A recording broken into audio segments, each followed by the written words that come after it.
Olá, sejam bem-vindos ao Santa Conversa, um podcast da Santa Farma. Hoje, nosso segundo episódio com o tema pós-maternidade. Uma convidada muito especial, Tamires Serboncini, 30 anos, pedagoga, influenciadora, casada e mãe de um menino, depois de 8 anos de espera.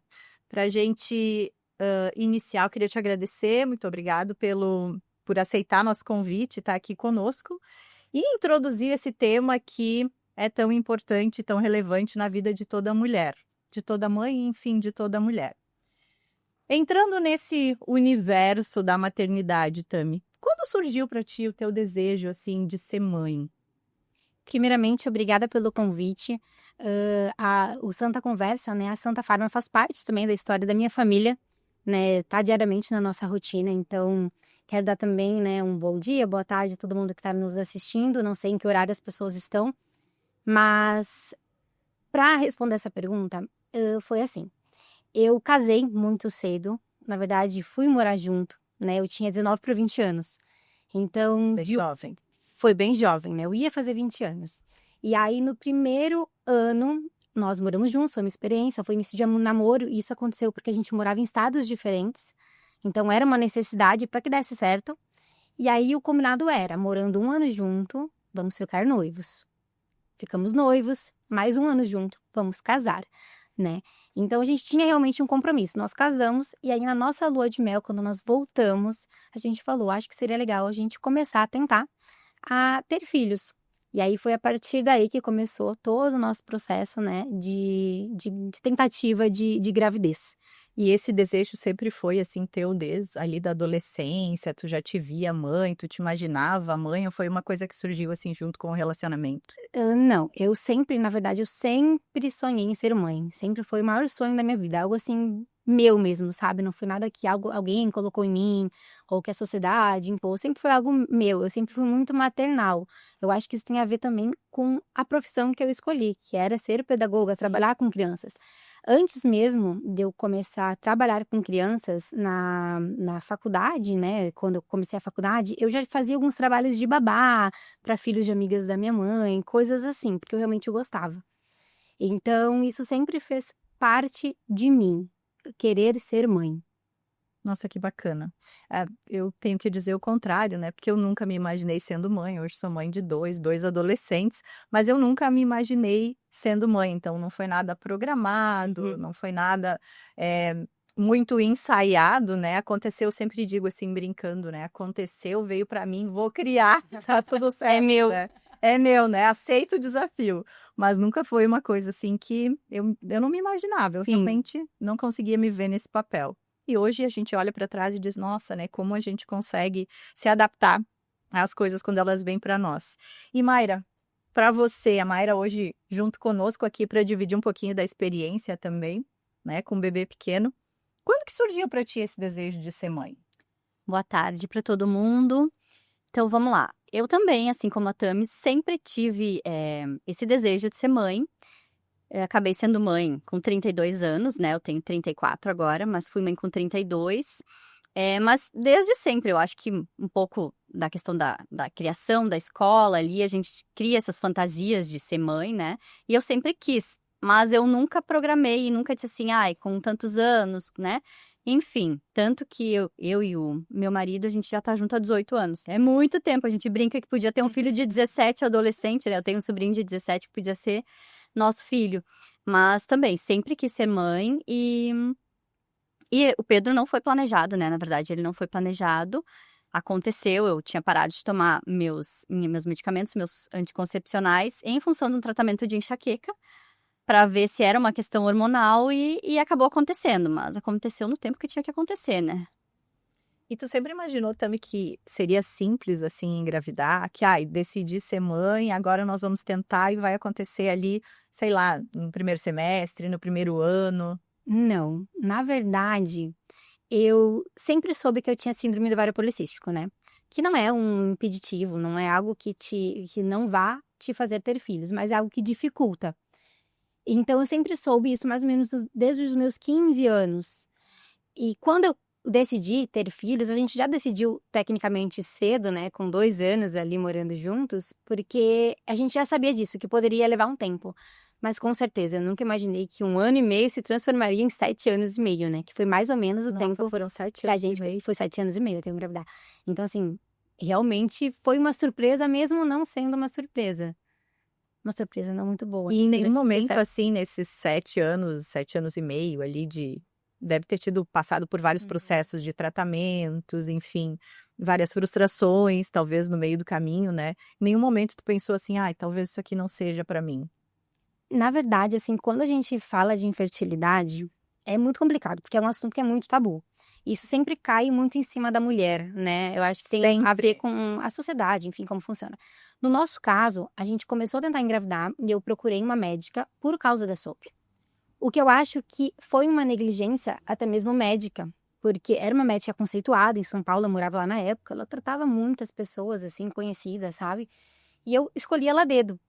E chegando lá, esse 1 ano e meio, esse primeiro 1 ano e meio que eu tentei engravidar, ela nem sequer pediu exames para o meu esposo. E o nosso caso de infertilidade era uma infertilidade conjugal, ela vinha dos 2 lados. Chegou num ponto que o meu marido falou para mim: "Olha, eu acho que tem algo comigo, não é possível, porque a gente tá fazendo tratamento, tá tudo certo contigo, estava tudo certo comigo já, e a gente não consegue ainda, nós somos jovens".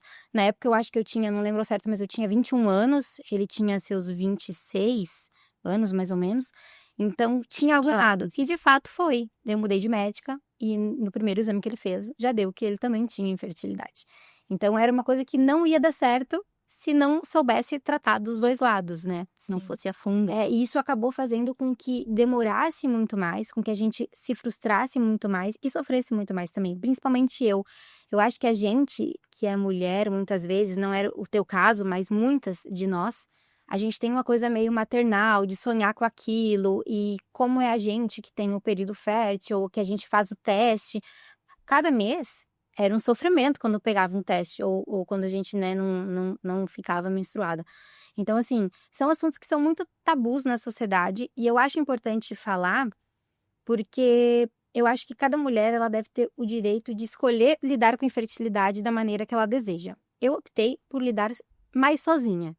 Não me arrependo, porque eu sou uma pessoa mais assim, eu gosto de viver mais, não é, como é que eu posso dizer? Eu gosto de viver mais a minha dor, ao invés de ter que lidar com a dor dos outros. Então, se eu compartilhasse com a minha mãe cada processo, ela por me amar, por torcer, eu ia ter que dar explicações para ela que eram difíceis de dar para mim.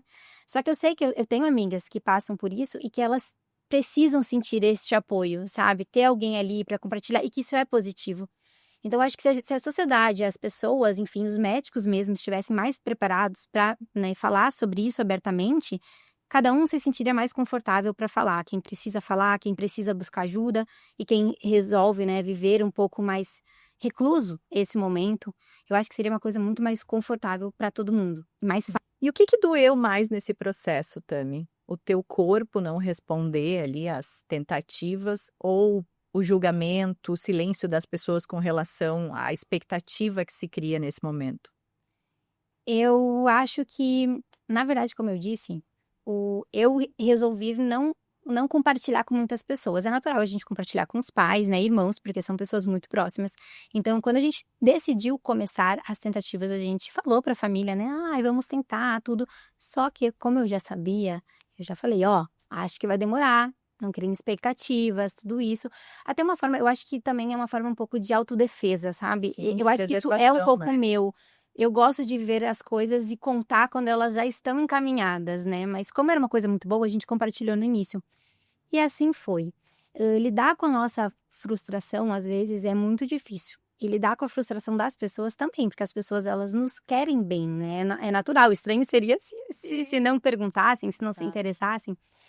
O que mais doeu, assim, foi difícil, eu nunca me culpei, apesar da gente saber que esse assunto é muito tabu, eu nunca me culpei, "Ai, meu corpo não responde", mas eu passei por um processo que todo mundo passa infertilidade, que é aquele questionamento, muitos questionamentos, um momento um pouco de revolta também, sabe, de por que eu? O meu relacionamento é um relacionamento feliz, um relacionamento exemplar, nós somos felizes, um casal feliz que se juntou jovem, estamos aí, sabe.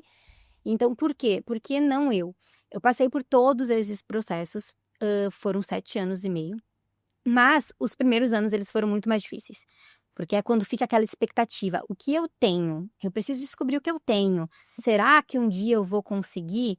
E ao mesmo tempo que tu se pergunta isso, tu tem uma esperança de que tu vai conseguir, né? Só que é com aquela incerteza ao mesmo tempo. É uma coisa muito confusa. E eu acho que eu acho não, tenho certeza. Eu sofri muito mais do que meu marido. Porque meu marido sempre dizia, nós já somos felizes. Se eu tenho você, não preciso de mais nada. Se der certo, vai ser a continuação do nosso amor, a continuação do nosso casamento. Mas se não der certo, ainda assim nós somos felizes. Ou seja, nós não Ele estamos incompletos. Exato. Ele queria ser pai, mas ele nunca teve um sonho de eu preciso disso. Porque eu acho que é diferente na infância, né? A gente vive a maternidade através das bonecas, dos filmes, das coisas que a gente faz. E eu já não. Eu te amo muito, mas eu quero que a gente tenha um filho. Isso faz parte de todo o planejamento que eu fiz na minha vida. Eu não planejava uma idade, mas eu planejava que eu teria filhos. 1 ou 2, mas que eu teria 1 pelo menos. E lidar com isso era muito difícil. Eu sofria muito sozinha. Ele me apoiava muito, assim, quando ele me via triste, é óbvio, mas eu sempre fui mais fechada nesse sentido. Eu sofria muito sozinha, mas ele sempre me acompanhou, assim, em todas as mudanças de médico, pesquisas, eu pesquisava muito. E desses 7 anos e meio, eu posso dizer, assim, que os 4 primeiros anos foram anos de chorar em silêncio no banheiro. Era rezando e chorando. Era basicamente isso. E todo mês era uma angústia, porque como eu tenho SOP, eu sei que eu não era regular, mas ao mesmo tempo eu falava, não vou fazer o teste, porque eu sei que daqui a pouco eu vou ficar. Mas ao mesmo tempo, mas e se for? E aí eu comer algo errado, eu fizer alguma coisa errada. Então tudo isso gerava uma ansiedade muito grande. E o que mais doía não era o silêncio das pessoas, não. Era, na verdade, quando as pessoas falavam. Porque as pessoas, elas não tinham, mesmo que na melhor das intenções, elas não tinham conhecimento daquilo. E elas traziam palavras de conforto que eram baseadas em nada. E para quem tá passando por isso, não adianta você me dizer que vai ficar tudo bem. Você não sabe se vai ficar tudo bem. Você não sabe. Então você não pode me dizer que vai ficar tudo bem. Sim. E aí aquela coisa, assim, aquela frase típica de quem passa por isso. Quando você deixar de ficar ansiosa, o bebê Acontece. vem. Quando eu deixei... Gente, Essa é clichê, né? infertilidade não é uma questão de ansiedade. São causas médicas. Envolve Você muitas pode ter coisas. muitas causas médicas, você, o seu marido, e muitas vezes você nem sabe. Eu comecei com uma SOP e ao longo de todo o processo eu descobri outras coisas, tanto dele quanto minhas, né? Eu também tenho trombofilia, eu descobri isso na gestação, mas provavelmente isso também era uma causa que atrapalhava Era um somatório na minha gestação. Era uma série de pequenos coisas. pormenores ali físicos, né, que dificultavam o processo. E não a ansiedade. Então, quando eu vi essa frase, gente, assim, ó, eu falava, eu tenho que ficar quieta mesmo. Não Até tem que porque falar se isso pra fosse isso, ninguém. né, as mulheres mais zen, mais Exato. tranquilas teriam bem. Todo mundo teria. Todo mundo ia ficar, é só não ter ansiedade que o bebê vem. Então, eu acho que isso era o principal, sabe? Eu acho que eram as palavras de conforto Que não confortava. que não confortavam. Na verdade, elas só te despertavam mais angústia, mais revolta muitas vezes, né? Porque esse é um sentimento, eu acho que isso faz parte do processo, de quem todo mundo que tem infertilidade já passou por esse momento, mesmo que breve, mesmo que no início. Então, sem dúvidas era isso. E quando a maternidade chegou, Tami, e ela apareceu de uma maneira como daqui a pouco não era como tu imaginava, ou para ti foi, assim, o nascimento do teu filho foi tudo exatamente como tu sonhou, ou teve alguns pormenores, assim, no meio que a gente diz, nossa, e agora? Eu sempre fui muito tranquila em relação às tranquila, calma, deixa eu explicar, porque eu sou uma pessoa, assim, bem ansiosa também nesse sentido. Tranquila, eu falo, em relação às coisas. Por exemplo, eu tenho vontade de amamentar, mas eu vou amamentar se eu conseguir, se for possível, se meu filho conseguir. Se não for, isso não vai se transformar numa culpa. E eu acho que é muito difícil isso, porque a sociedade mesmo coloca um peso nas coisas que a gente passa na maternidade. Seu filho não dorme direito, a culpa é da mãe. Se seu filho não dorme bem, a culpa é da mãe. Se ele não mama no peito, a culpa é da mãe. Que não Se insistiu. ele que tá não com tentou cólica, a mais. culpa é da mãe. Não é uma questão fisiológica do bebê. Então, tudo vira uma culpa pra mãe. Só que eu nunca aceitei isso, eu nunca tive isso. E eu estudei muito durante a maternidade, durante 7 anos e meio de espera, sobre tudo. E quando essa hora chegou, eu me sentia muito pronta pra ser mãe. Eu nunca me senti insegura de não dar conta de cuidar do meu filho ou de fazer coisas erradas. Eu sempre consegui me acolher. Eu acho que isso tem a ver também com o processo que eu passei até a chegada dele. Então, quando ele nasceu, na verdade, antes dele nascer, as dificuldades começaram na minha gestação, na verdade, antes dela, né? Sim. E na gestação, que foi quando eu descobri minha trombofilia, não era algo que eu esperava, mas era algo que eu assumi o papel de mãe. Eu tinha que proteger a minha cria. E isso começou na gestação. E foi através de um exame que eu vi que ele tinha dado diferente. Eu passei por 4 obstetras, até eu chegar na minha. Porque eu não aceitava os diagnósticos, eu sentia que tinha algo errado. E eu assumi esse papel de o filho é meu, o médico ele tá aqui para me ajudar, né? Ele é o especialista, mas ainda assim eu tenho responsabilidade de ir atrás de informações. Então aí foi o primeiro baque de, tá, eu sei que foi difícil, mas eu não imaginava que eu teria trombofilia e eu tive. Eu tenho um tipo de trombofilia genético que eu descobri na gestação e eu tive uma trombofilia adquirida na gestação, que ela só aparece na gestação e foi através desse exame que eu suspeitei, a médica disse que não era nada, procurei outro médico que disse que não era nada, que procurei outro, que eu fui num especialista em trombofilia, que é um hematologista, e ele disse, não, isso aqui é um marcador sim. Mas isso aconteceu com 5 meses e meio. Então, assim, os primeiros 5 meses e meio de gestação foram muito difíceis mesmo, porque eu vivi o medo de perder um bebê que foi esperado por quase 8 anos, e aí veio um problema real que poderia me fazer ter mais chances de perder esse bebê. E os médicos não estavam me ouvindo, eles não estavam investigando, porque eles simplesmente diziam que não era, porque eu nunca tinha tido um aborto. E eu falava, como eu vou ter um aborto? Se eu tenho infertilidade, eu nunca engravidei. Não tem como eu ter um aborto. E eles falavam, não, para ser trombofilia você tem que ter 3. Então eles fazem, muitas vezes, uma mulher passar 3 vezes por aquilo. Claro que eu não tô generalizando, porque eu tive médicos maravilhosos. A minha obstetra ela foi maravilhosa, o meu hematologista foi maravilhoso. E através deles eu consegui ficar tranquila. Foi quando eu tive esse apoio desses 2 profissionais e eles conversaram entre eles, eles trabalharam juntos. Eu me senti segura. E aí eu comecei as injeções, tudo isso. Mas foi a partir daí que eu vi que eu não tinha o controle de nada. Eu ia dizer, a É gente impossível ter o sonha, controle. mas o controle não tá nas nossas mãos. Eu estava muito bem preparada, me sentia segura e coisas saíram do controle, né? Que não dependiam de ti, né? Exatamente. E o que ninguém te contou do pós-parto, por exemplo? Ou eu sei que você sempre pesquisou muito, sempre gostou muito do tema, estudou muito durante esse período, mas eu acho que o pós-parto, assim como a gente já vinha conversando, ele é igual para todas as mulheres, mas diferente para todas elas, na mesma proporção, né? Tem particularidades. E hoje já se fala bastante de não romantizar tanto a maternidade, ainda bem, né? Porque eu me achava um alien quando eu falava essas coisas há um tempo atrás. Mas hoje a gente já traz a maternidade de uma forma real. O lado lindo da maternidade, mas um lado que não é tão Real. legal e a gente Um lado precisa real falar. que acontece, né? O que a gente disse, assim, até a gente fala muito sobre isso, é que cada maternidade realmente é uma maternidade. Eu posso ter um desafio aqui que você não teve, mas você vai ter outro que eu não tive. E isso é natural. Então, por isso que eu acho que é muito importante a gente falar com outras mulheres, falar sobre os assuntos, né? Para que a gente possa se preparar o máximo possível. Porque por mais que a gente estude, por mais que a gente se informe, coisas vão acontecer que vão fugir do controle e que a gente vai se ver em situações que, né? A gente não vai saber o que fazer.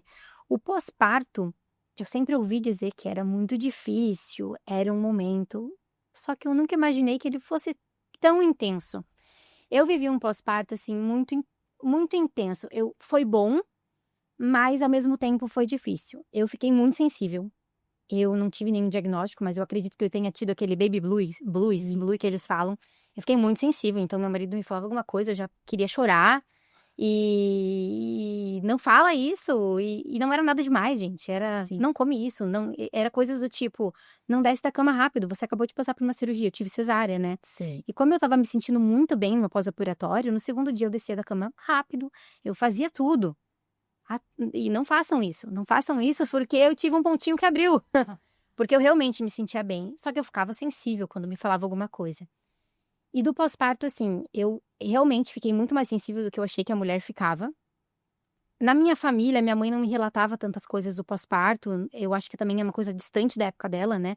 Eu ouvia isso mais de amigas. Além da parte de ficar sensível, eu fiquei um pouco mais irritada também, um pouco mais sem paciência. Acho que tem a ver também com toda a questão hormonal, com essa parte, né? A privação de sono, né? A que é privação de algo- sono desde o início que realmente pega. Pega. Essa é uma das coisas que eu falo, ai, não vai dormir, tá? A gente sabe que não vai dormir.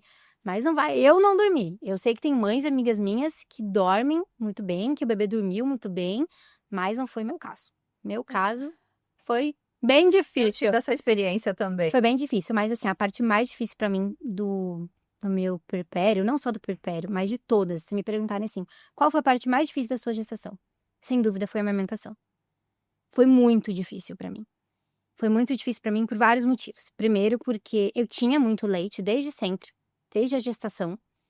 Eu achava que eu ia conseguir amamentar, apesar de eu não idealizar, como eu disse pra vocês, não ser uma coisa obrigatória.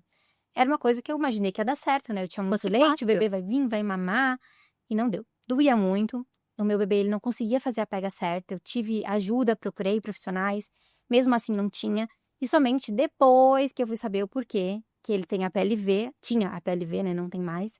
Mas esse era um dos motivos, que era por causa do leite. Então ele tinha refluxo, ele tinha dor, e por isso ele não fazia a pega certa. E eu acabei parando de amamentar quando eu descobri que ele tinha PLV, que ele tinha 1 mês e meio.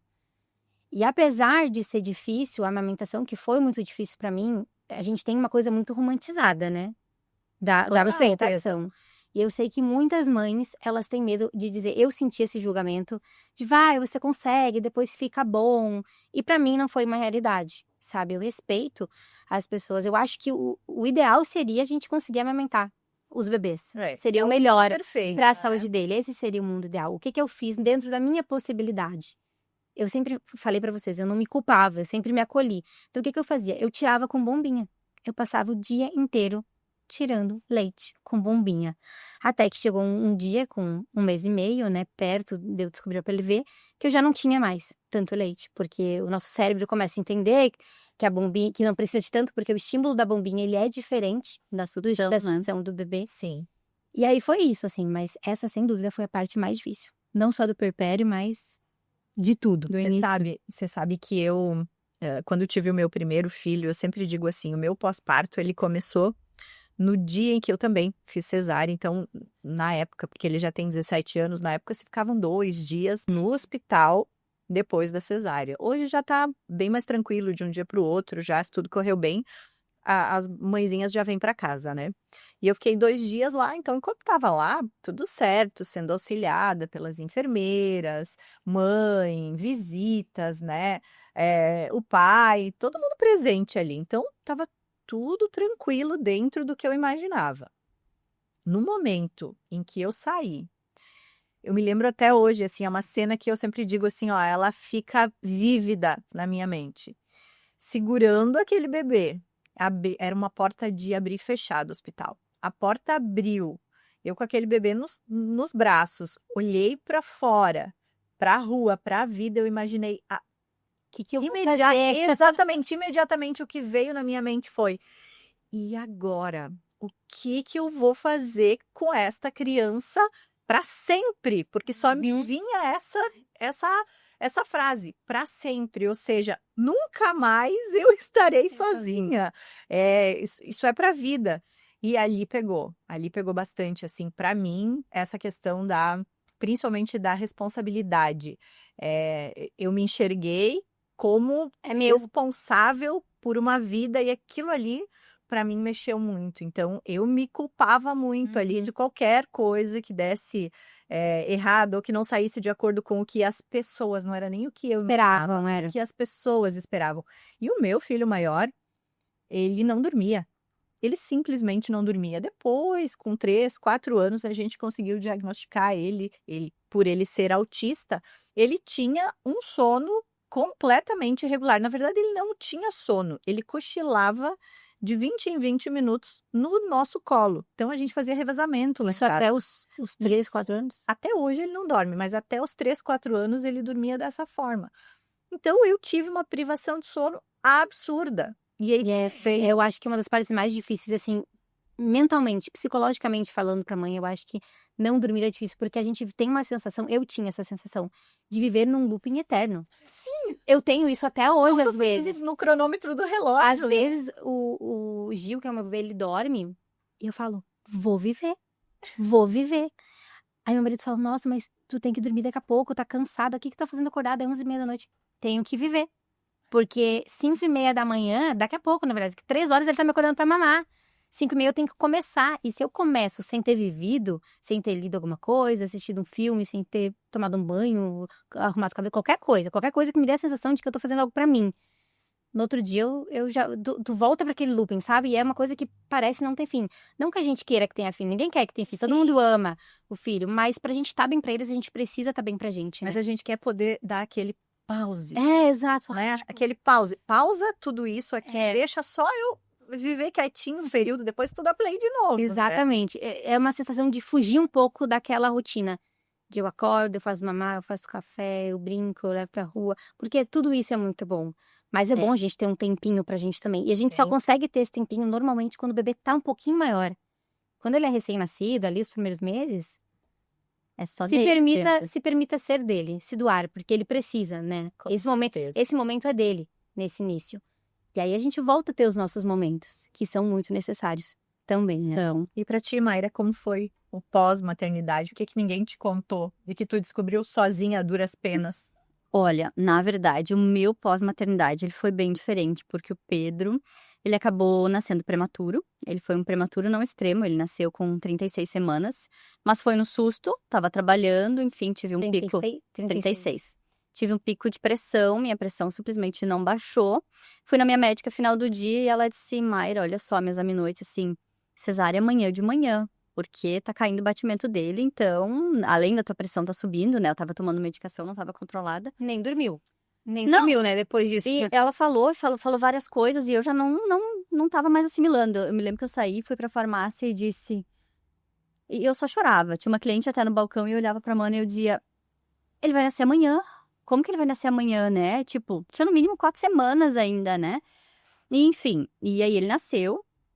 E ele teve uma apneia respiratória, que é muito normal, né? Num prematuro que não é extremo, que é aquela dificuldade de respirar quando ele entra em contato com o ambiente.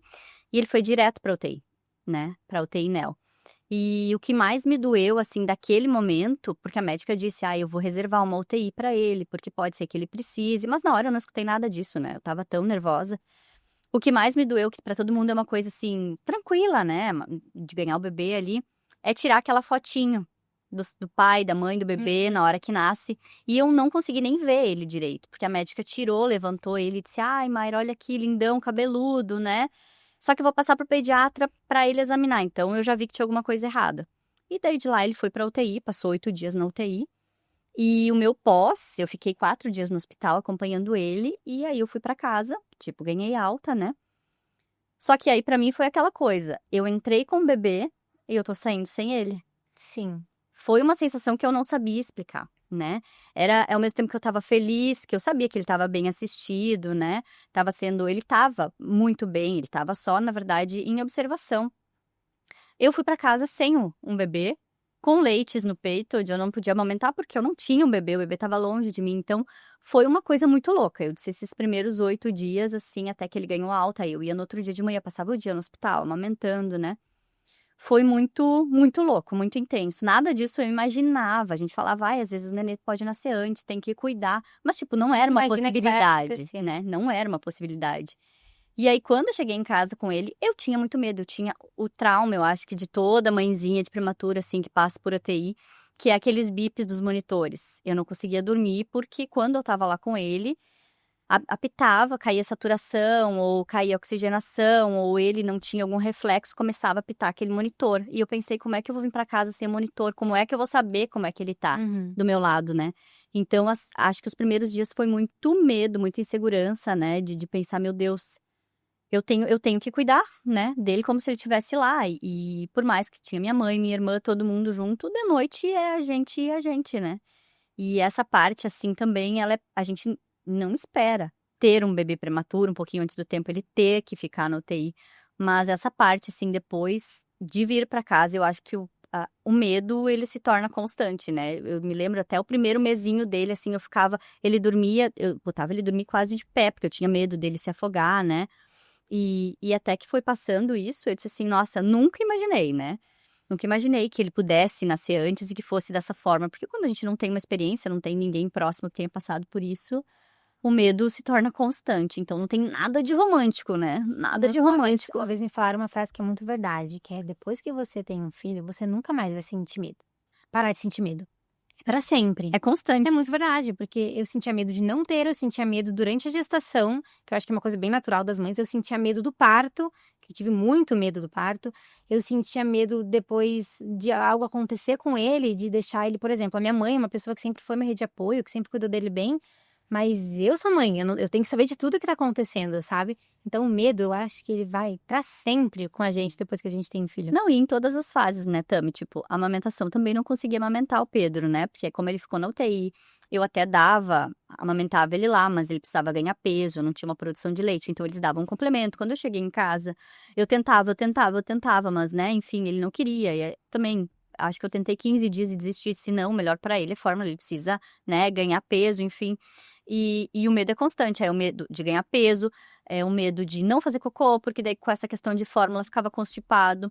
Aí começava a fazer muito cocô, é o medo da diarreia, é o medo de não dormir, é o medo de acordar, é o medo dos desenvolvimentos. Ah, porque com 1 mês ele já tem que ficar de bruços, a questão de tummy time. Então, é o medo dos julgamentos, dos comportamentos que, tipo assim, tem que ser padrão das E as crianças. Quando não comparações. é, exato. Comparações matam De tudo, né? o bebê tem que fazer tummy time, mas se o teu bebê não tá fazendo, será que meu bebê tá... Uma Exato. coisa é bem comum mesmo. Leva no pediatra. E é muito aquela coisa que tu tava falando ali dos teus médicos. A gente tem que ter uma confiança nos profissionais que estão junto com a gente muito grande, né? Porque, por exemplo, o Pedro, até eu estar na pediatra que eu tô acompanhando ele hoje, eu passei por 3 pediatras, né? Cada um com um ponto de vista diferente, cada um, porque daí como ele era prematuro, ele teve vários pormenores, teve um sopro no coração que tinha que ser investigado, né? Não conseguia amamentar. E aí com 28 dias ele também teve uma crise convulsiva. Então foi outro medo, assim. 28 dias. 28 dias. Gente. E não é uma convulsão, na minha cabeça, uma crise convulsiva. Ai, criança vai se tremer, vai babar, vai... Não, ele simplesmente estava acordadinho no colo da minha mãe e fechou os olhos. E a minha mãe disse, nossa, como ele dormiu rápido. E eu disse, ai, mãe, ele estava cansado. A minha mãe disse, não, isso não tá certo. Levantou e aí ele acordou, despertou normal. Fui para casa, depois aconteceu a mesma coisa, eu dando mamar para ele fechou os olhos simplesmente. E aí no outro dia fomos pro médico, aí a gente baixou o hospital com ele para investigar e realmente descobriram uma convulsão, né, que era um quadro epilético muito característico de prematuro, porque o corpo e o cérebro, eles não estão em constante sintonia ainda, porque ele é um prematuro, então não tem tem comportamentos que não seriam ainda da idade dele. Então a gente daí ficou internado, fez vários exames e é aquele medo, né? Ai, porque um médico simplesmente olhou o exame dele, que eu fiz, e disse, eu acho que é uma hidrocefalia. Por telefone, por mensagem. Eu disse, como assim eu acho? Vai falar um diagnóstico assim? Tem que ter né? certeza. Exato. E aí foram vários médicos. E aí a gente passa por vários até tu encontrar um que tu te identifique e tu se sinta segura. Eu acho que isso, assim, é o principal. Tu ter profissionais que te apoiem, que te acolhem, Pra né? muita segurança. Te deixam seguro. Sim. Não simplesmente te jogam, talvez, uma dúvida, né? Que tu nem sabe do que se trata. E daí tu vai fazer o quê? A primeira coisa que a gente faz? Pesquisar.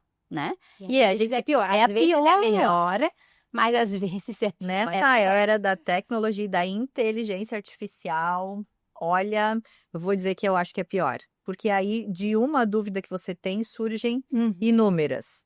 E tem um bordão que diz o seguinte, quero ver se você concorda comigo, Tami. Nasce uma mãe, nasce um coque. Concorda? Vocês concordam que nasce uma mãe, nasce um coque? Até soltei no meu cabelo hoje, mas... Então, a gente não é acostumada, assim, a estar com ele solto. No meio disso tudo, a mulher some, né? No sentido, assim, de... Ela se perde um pouco do que ela era, na verdade, da figura mulher e passa a ser mãe. a ser mãe. Então, ela se permite ser mãe naquele momento e esquecer todas as outras coisas. Tu concorda com isso? Foi assim contigo? Eu concordo. Eu já esperava por isso. Eu sempre penso assim, olha, esse momento é o momento do bebê. E, graças a Deus, o meu marido tem essa consciência também. Ele é a nossa prioridade nesse primeiro momento. Então, assim, eu me permiti me doar 100% para ele no início. Eu percebi quando ele estava ali por volta dos 6 meses, que ele já sentava, que ele começou a interagir, fica aquela troca mais gostosa. Eu comecei a sentir mais necessidade de mim. Começou aí, entre os 6 meses e 1 ano. Mas ainda assim eu fazia isso com leveza. Eu não me cobrava tanto, porque eu acho que a gente se cobrar, na verdade, a gente muitas vezes acaba botando um peso na maternidade, não que ela não tenha as suas dificuldades, mas a gente acaba deixando de viver coisas boas, porque a gente se cobra muito. Às vezes não é nem que estão nos cobrando, às vezes a cobrança vem da gente mesmo. E isso vinha muito de mim, porque eu comecei a sentir vontade de fazer coisas por mim que eu não tinha tempo para fazer. Isso começou a me deixar enlouquecida, porque eu queria dar conta de tudo, aí eu ficava acordada até mais tarde, e aí na madrugada era incerta, meu bebê acordava 4, 5, 6 vezes. E aí 5:30 da manhã eu tava acordando. Então, aquele período dos 6 meses a 1 ano foi necessário para eu entender que eu não ia conseguir fazer isso ainda. Então, o que eu fiz? Eu comecei a me cuidar como eu podia. Com skincare, antes de dormir, sagradinho, antes de dormir faz skincare. Voltei a fazer as unhas, que antes eu tinha deixado de lado. Então, eu tentei me cuidar de maneiras que não ocupassem tanto meu tempo. E me permitir. Eu vou fazer a unha, o pai dele vai ficar com ele. Ou se o pai dele não puder, eu vou ver com a vovó adora.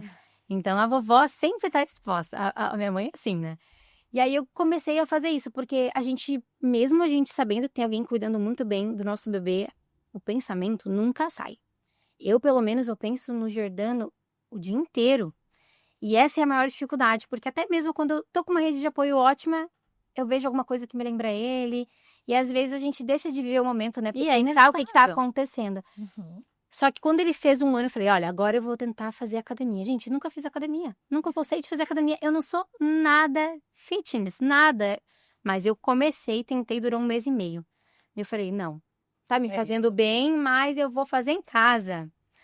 Aí eu comecei a tentar fazer em casa. Jura? Aí Você começou a fazer conseguiu? difícil, ficou difícil. Porque eu ia fazer alguma coisa, era a criança pulando no meu pé. E aí eu ia fazer de noite, eu não tinha disciplina para fazer de noite. Aí eu fui adaptando a essas coisas. O trabalho, eu senti uma vontade muito forte de voltar a trabalhar depois que eu tive filho. Eu acho que isso tem a ver com a mudança da maternidade, né? Tem gente que fala, ai, o filho muitas vezes ele nos para. Mas para mim não, o meu filho, ele me impulsiona. Mesmo que eu não consiga estar fazendo tudo que eu queria fazer nesse momento, mas a vontade que ele me dá de ser uma pessoa melhor, de fazer as coisas diferentes do que eu fazia, eu sou outra Tamires depois que eu tive ele. Então eu comecei a sentir vontade de fazer coisas que eu não sentia antes. Eu só tive que entender que nem eu não ia conseguir dar conta de tudo, eu não ia conseguir fazer tudo. E essa é a parte mais difícil e é difícil até hoje. Ele tá com 1 ano e 10 meses e é difícil. Por isso eu tentei fazer o que estava ao meu alcance. Trabalhar o tanto que eu conseguia, me cuidar o tanto que eu conseguia e sim, botar como uma regra isso também, porque senão a gente sempre abre mão dos nossos momentos. Sim. Sempre. Eu não vou me cuidar agora porque eu tenho que fazer tal coisa. Não. O paizinho vai cuidar dele nesse momento. Mesmo eu sabendo que o paizinho é atrapalhado, mas o paizinho é esforçado. Mesmo a gente sabendo lá que a gente vai ficar assim com o coração. E é na necessário, mão, né? é necessário a gente dar abertura, porque quando o meu filho nasceu, eu queria fazer tudo, porque eu achava que eu fazia melhor que os outros. Eu faço bem feito. Não que eu não faça, eu sou a mãe dele, eu reconheço ele sem ele falar nada. Mas é necessário dar espaço para o pai dele criar vínculos também. Sim. E eu sempre tive isso em mente, desde antes de ter filho. E o meu marido sempre falou, não, eu quero fazer. Só que quando o Jordano nasceu, A gente não deixa. não foi nem questão de não deixar. O Bruno, ele nunca conviveu com crianças. Ele nunca teve crianças na família dele. Pra ele pegava o bebezinho, botava no berço, tchau, filho, um bom soninho. E ele viu que não era assim, porque o filho dele acordava 7 vezes numa noite. Então eu comecei a falar, olha, vamos trabalhar em equipe, né? Vamos fazer. E eu comecei a ter que deixar ele ter esse espaço. Às vezes o neném chorava um pouco mais do que ele choraria comigo, mas era necessário para ele aprender também, porque eu acho que às vezes a gente cobra muito do pai. Tem pais que não participam, porque a gente não deixa participar. Tem pais que não participam porque eles não participam. E tem pais que não participam porque eles também precisam de ajuda. Assim como a gente está aprendendo, eles também precisam aprender. E eu pensava, por que eu não posso ajudar o meu marido? Ele nunca conviveu com crianças. Então, eu ensinava algumas coisas e eu usava o melhor dele para também eu conseguir fazer o meu melhor. Coisas na casa que eu sei que ele era bom, eu parei de fazer. Ele quer fazer mercado, ele quer fazer coisas que eu não estava a fim de fazer, porque eu precisava amamentar, que era uma coisa que só eu podia fazer pelo bebê. À noite, no início, meu filho não aceitava ninguém, a não ser eu. Então tinha que ser eu, não tinha escolha. Mas assim que ele começou a aceitar, que ele começou a ficar um pouquinho maior, eu falei, agora ele vai ter que aceitar. Então agora o papai vai ir. E isso torna tudo, alivia, sabe, o peso das coisas, deixa mais leve. Eu acho que o casal, ele se aproxima também, porque o pai, ele começa a entender o que aquela mãe tá passando, o quão difícil é. Porque enquanto a gente permite muitas vezes porque muitas mães acabam permitindo, né, que o marido não participe, eu tô falando de mães que o marido mora na mesma casa, né, que estão em um relacionamento. Muitas vezes, quando a mãe aceita, né, essa acomodação, digamos assim, ela acaba se sobrecarregando. Total, E né? o pai, muitas vezes, ele só precisa daquele empurrãozinho para ele mostrar que ele também sabe, que ele também pode aprender e que ele também é capaz disso. E tudo fica muito mais leve quando isso acontece.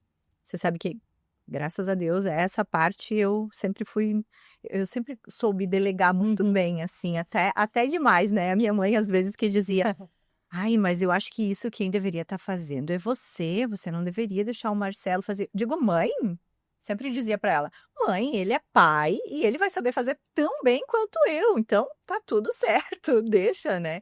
Porque eu voltei a estudar também nesse meu pós-maternidade, eu voltei a fazer a minha pós que eu estava fazendo.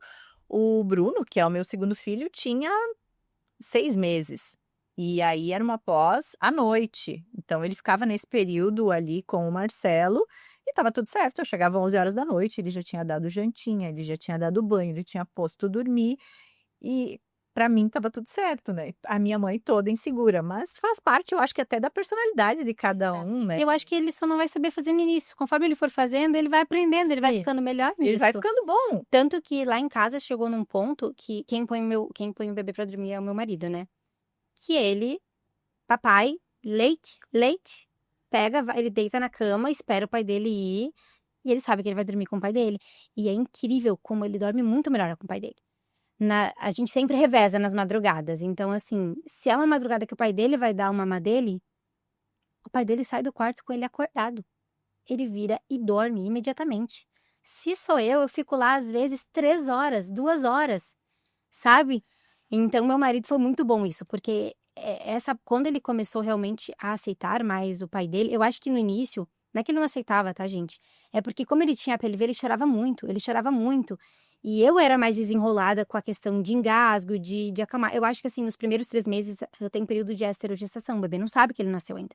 Ele acha que ele é uma parte da mãe, ele tá ali, né, próximo da mãe. E por isso eu também acho o cheiro, eu acho que a questão do cheiro acalmava mais, sabe? Ele queria eu nesse primeiro momento. Tanto que quando ele passou desse período ali dos 4 meses, 5 meses, realmente ele começou a aceitar melhor, se acalmar mais com o pai. E aí é muito transformador a gente poder ver a pessoa que a gente vive, que a gente escolheu, né? Viver essa transformação também. Eu sempre digo, o meu marido, eu lembro, ele era incrível antes. Mas hoje eu acho ele muito mais incrível. Por ver a relação que ele tem com o meu filho. A relação que eles construíram. O pai que ele se tornou.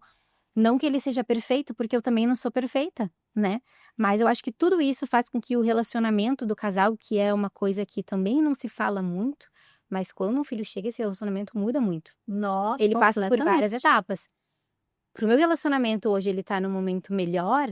No início, ele passou por um momento natural de afastamento. Afastamento que eu digo, não, assim, a gente tá tão acostumado ali, suprir aquela demanda que é bebê, que a gente só fala sobre o bebê.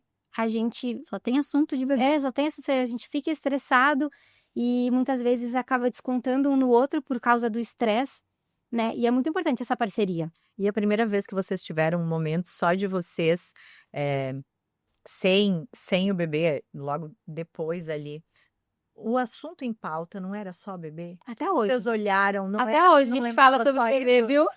Porque eu acho que isso é muito natural, né? Aí você fica ali Sim. naquele silêncio com a pessoa, porque qualquer assunto que você vai puxar vai ser Ou relacionado. você não tá falando sobre bebê. Ai, deixa eu ver rapidinho que a minha mãe me mandou uma mensagem, ela tá com bebê. Só se tá acontecido alguma coisa. Mas a gente tentava, assim, fazer coisas que eram rápidas, que não fugia tanto da rotina. O nosso problema, assim, de rotina era sempre mais à noite, que era quando ele tinha mais refluxo, quando ele demorava pra dormir.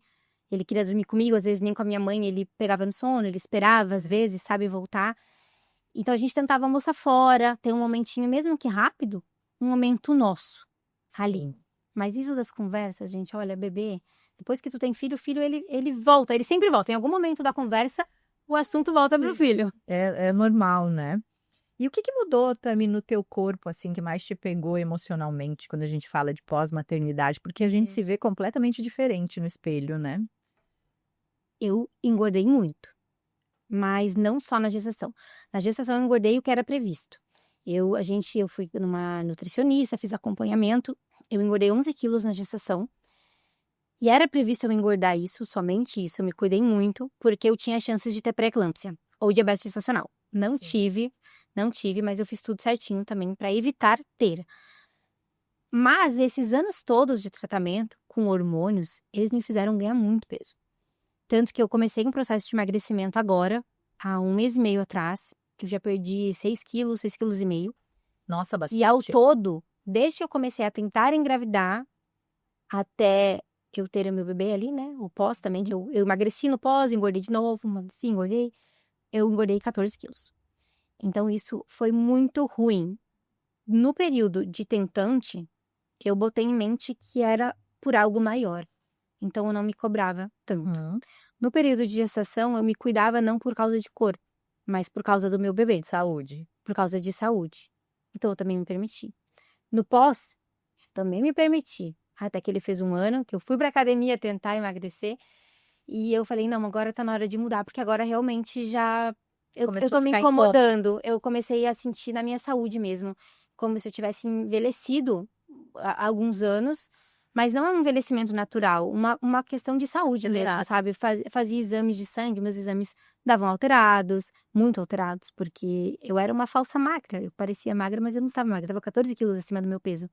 Não do peso que eu gostaria de pesar, do meu peso ideal, do que seria saudável É pra que mim. o corpo aceita e trabalha É. de uma forma Eu funcional. comecei a me sentir cansada, muito fadigada, fadigada mesmo, assim, às vezes eu ia da sala pro quarto e já estava, sabe, sempre cansada. Então, sem dúvidas, assim, o peso me incomodou muito mais, primeiramente pela saúde, mas chegou num ponto que era por estética também, de nenhuma roupa ficar bom, sabe, de eu não gostar, de eu não me reconhecer mesmo, assim, sabe, de eu querer ser não como eu era, porque eu nunca mais vou ser a mesma, Sim. mas ser mais próxima de como eu me sentia, achar a minha melhor versão. Eu ia te dizer isso, né? Porque isso. comigo aconteceu assim também.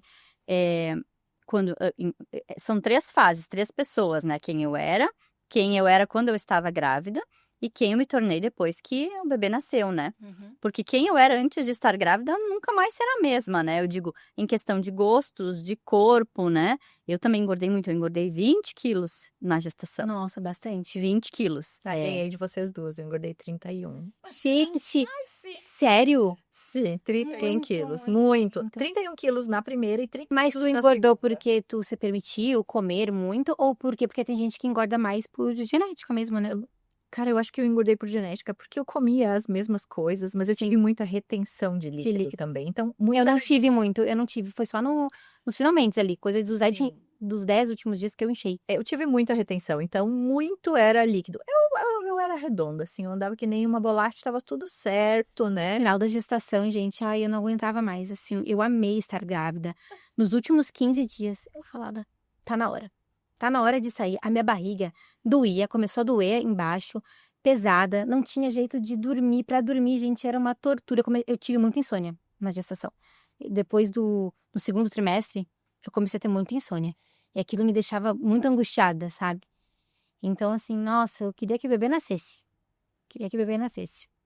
Se eu já não tive insônia, eu dormia sentada, literalmente sentada. Eu ia almoçar e eu tinha 1 hora de intervalo. Eu almoçava em 5 minutos e eu ia dormir. Eu chegava para trabalhar depois amassada. Às vezes a Mana dizia, meu Deus, tu conseguiu dormir nesse tempo? Sim, eu adorava dormir, tinha muito sono. Sônia nunca faz parte de mim, né? Mas eu também, eu não conseguia até hoje eu olho as minhas fotos de gestante, eu não vejo aquele brilho da mulher grávida, eu me detestei grávida. Não gostou de estar grávida? Eu tenho amigas que também não gostaram. Eu tenho uma amiga que falou, não vou sentir saudade da barriga. Nem adianta falar isso. Não, saudade da barriga eu tenho, a barriga eu gostava, mas tipo, como eu engordei muito, eu me transformei, eu dizia, meu Deus, essa não sou eu, o que tá acontecendo comigo, né, vou virar o quê? Fica cansada, né? A barriga naturalmente pesa. Sim, Dá pra quem não e engorda. esteticamente, tipo, eu ganhei Era uma peso. coisa muito engraçada. A Maria ia fazer reconhecimento facial, não Não reconhecia. Não, meses depois. Eu não do imagino, Pedro- porque tá super magra. Não, eu vou te mostrar uma foto depois, só pra Tami, gente. Eu não vou publicar isso, pelo amor de Deus. Porque eu sou baixinha, então 5 quilos já fazem diferença. Imagina 20, né? E aí eu não me gostava grávida. Tipo, não me achava bonita, não tinha prazer em botar roupa porque era inverno. Naturalmente já nada servia, né? Então era toda aquela coisa. E quando o Pedro nasceu também, né? Eu perdi, ao longo ali dos 4 primeiros meses, eu consegui perder o peso que eu engordei, né? Mas é aquela coisa de tu colocar uma roupa, a mesma roupa, tava com o mesmo peso na balança, mas o corpo muda. Muda muito. Não funciona a mesma roupa que funcionava antes. E aí tu pensa, tá, mas qual é a piada, né? Ou a roupa servia e tu dizia, Eu tinha uma regra. não sou. Eu tinha uma regra. E ela vai mudar só agora que eu tô emagrecendo. Eu não vou comprar roupa até eu começar a emagrecer, porque senão eu não vou emagrecer mais. E eu não comprei. Eu comprei, assim, ó, pouquíssimas coisas. Pouquíssimas coisas. Olha. As roupas de grávida que eu comprei eram geralmente vestidos, coisas que eu já iria usar se eu não estivesse grávida depois. Eu já comprei pensando nisso, assim. Mas eu não comprei. Eu aguentei pra quando eu começasse a emagrecer eu comprar. Porque eu me conheço, eu não ia emagrecer mais se uma roupa vestisse bem. Vendo Exato. vendo você falar agora, eu lembrei assim, ó, da minha primeira gestação, a primeira peça de roupa que eu comprei foi um macacão, daqueles que você ajustava o tamanho. Na época, 17 anos atrás, era muito moda, né? Aquela modinha. E eu comprei com 2 para 3 meses de gestação, já imaginando que eu ia ficar gigante. Então, eu tinha certeza disso. Mas essa regra eu acho que super funciona, né? Porque tu Ela é coloca um ruim. limite. Ela é ruim, porque tu fica com um pouco com a autoestima baixa. Porque tu não tá com uma roupa nova. Mas, ao mesmo tempo, motiva. ela te lembra o que tem que ser feito. Aonde tu quer chegar, né? Isso mesmo. E Tami, pra gente encerrar aqui de uma forma produtiva para quem tá nos assistindo, obviamente que esse assunto todo muita gente deve ter se identificado e deve ter sido de grande valia também para empoderar as mães que nesse momento às vezes acham que estão fazendo alguma coisa errada ou estão se culpando. Mas se tu pudesse falar com aquela mulher lá atrás que estava tentando engravidar, o que tu diria para ti, para Tami, de 8, 9 anos atrás? Eu não ia falar calma. Porque a Tami lá da passada falava, não dá pra você me falar calma, você não sabe o que vai acontecer. Mas eu falaria pra que ela conseguisse aproveitar cada parte do processo. Seja ela boa ou ruim. Porque a mãe que eu me tornei hoje é graças àquela Tamires do passado, que passou pelas dificuldades, que aprendeu com elas. E tudo aquilo que eu passei, apesar de não ser uma boa lembrança, eu consigo me ver naquele lugar, eu consigo sentir naquele lugar ainda. Porque foi um lugar de muito sofrimento para mim, durante anos. Apesar de tudo isso, aquilo foi necessário para eu ser quem eu sou hoje e ser a ótima mãe que eu sei que eu sou hoje. E sem viver aquilo, talvez eu não fosse essa mãe, a mãe que meu filho precisa. Eu acredito que tudo tem um propósito. Então a gente tem que aproveitar para tirar as coisas boas do processo. Viver o melhor e aceitar o que a gente vive. Não querer viver o que o outro está vivendo, não querer que a nossa realidade seja diferente, porque as coisas elas são como elas têm que ser. E hoje eu vejo isso, porque quando eu queria engravidar, com 21 anos, com certeza a minha gestação não teria sido a mesma do que ela foi aos 27 anos, 28 anos. Aquele não era o momento. E hoje eu consigo ver as voltas que a minha vida deu dos meus 21 até Tu tava a idade muito mais que eu parada e para aquilo naquele momento, né? E E se tu quiser deixar uma mensagem para as mulheres que estão vivendo a pós-maternidade, uma mensagem de autoestima, porque a gente sabe que tu também está nesse processo agora de transformação, de resgatar aquela Tami, mas muito mais madura, muito mais empoderada e ainda assim agora a gente sabe muito mais forte, né, sendo mãe, porque a Sem mulher dúvidas. fica forte, né? A gente fica muito forte sendo mãe. Sem dúvidas. Eu diria para essas mulheres que a nossa vida ela muda para sempre. Só que é uma mudança para melhor. Tudo é uma fase. Até mesmo aquela fase que a gente acha que ela não vai passar, ela passa. E tudo vai te fazer ser uma mulher e uma mãe, uma esposa, uma filha muito melhor do que você foi um dia. Hoje eu entendo a minha mãe, eu entendo meu pai, eu vejo eles, eu vejo uma força na minha mãe que eu não via antes. A gente acha que a gente entende sobre o amor, né? Mas somente com o amor de um filho, quando a gente tem um filho, a gente entende o que a nossa mãe sente por nós. É diferente de tudo que a gente já viveu antes. E principalmente para que essas mães elas se acolham, porque a gente vive num mundo onde todo mundo nos julga e as mães julgam as mães. E isso é muito triste, né? Porque a gente precisa abraçar o outro. Por mais que a nossa não tenha uma experiência mais difícil, a minha não é mais difícil que a sua. Elas são experiências diferentes, mas ao mesmo tempo elas são parecidas. E só uma mãe entende o lugar que aquela outra mãe vive e aquele momento. Então, para a gente acolher, por exemplo, hoje a gente tem uma amiga, se eu tenho uma amiga que é gestante, eu vou ser totalmente diferente da amiga que eu seria, sem ter sido mãe antes. Porque hoje eu sei o que ela vai passar, as necessidades que ela vai passar, eu sei como ser uma rede de apoio útil Tu vai contribuir para aquela mais, mulher. né? Exatamente.